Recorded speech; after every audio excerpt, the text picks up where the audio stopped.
лажните вести имаат за цел да шокираат.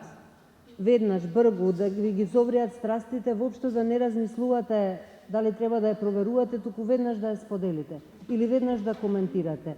Значи, она што е особено важно за мене е фактот што медиумската писменост влегува на голема врата во курикулумот на Филолошкиот факултет и со тоа во курикулумот на УКИМ.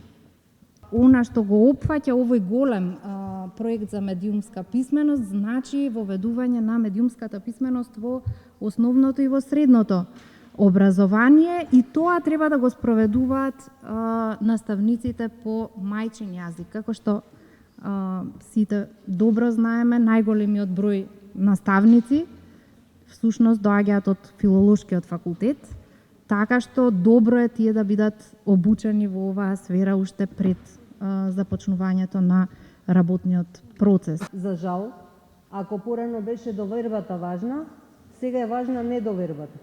Колку тоа чудно и да звучи, но кога се читаат вести, многу е важно да не верувате. Многу е важно да проверувате од каде доаѓа веста. Зошто е така спакувана? Што е целта на таа вест? Ако некогаш за мојата генерација разликувањето на вистината и на лагата било важно од етички причини, сега е тоа важно во буквална смисла од екзистенцијални причини. Бидејќи спомнавте кампањата, како што рекол поранешниот американски претседател Рузвелт, најмногу се лаже во љубовта, ловот и предизборната кампања. Особено уште ако не можете тоа оригинално да го примите, тоа е веќе доведува на можеби сосема погрешна ситуација. Значи сега веќе имаме медиумско созревање. Збориме созревање на медиумите, на новинарите, на камерманите, на уредниците, дека оваа држава има граѓани кои не слушаат, не по своја волја, едноставно се случува тоа, користат свој јазик, природен јазик на комуникација, тоа е знаковен јазик. Во суштина овдека се користи македонски знаковен јазик, кој го користат сите лица со оштетен слух, деца, возрастни, стари, болни, здрави, не е ни важно, нели? Го користат македонскиот знаковен јазик, кој е бисер на нашата култура. Имаме портали во последно време, кои што воопшто не се пристапни. И овие портали се стануваат се повеќе и повеќе важни во пренесувањето на информации и мора нашата држава како аспирант за членка на ЕУ да направи нешто во тој поглед, пошто нема да се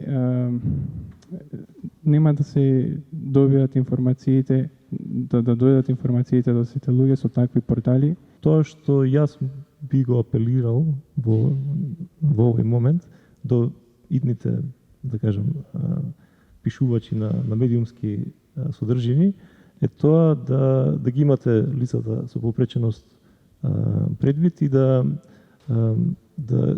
ги поедноставувате речениците. Значи, затоа што работиме многу со снимки од радио, снимки од телевизија, има реченици кои што траат 40 секунди. Тоа се реченици со 80 зборови, што комотно може да кажеме дека се 2 параграфи текст.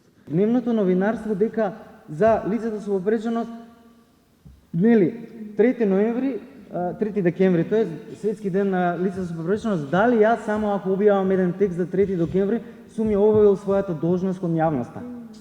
Дали?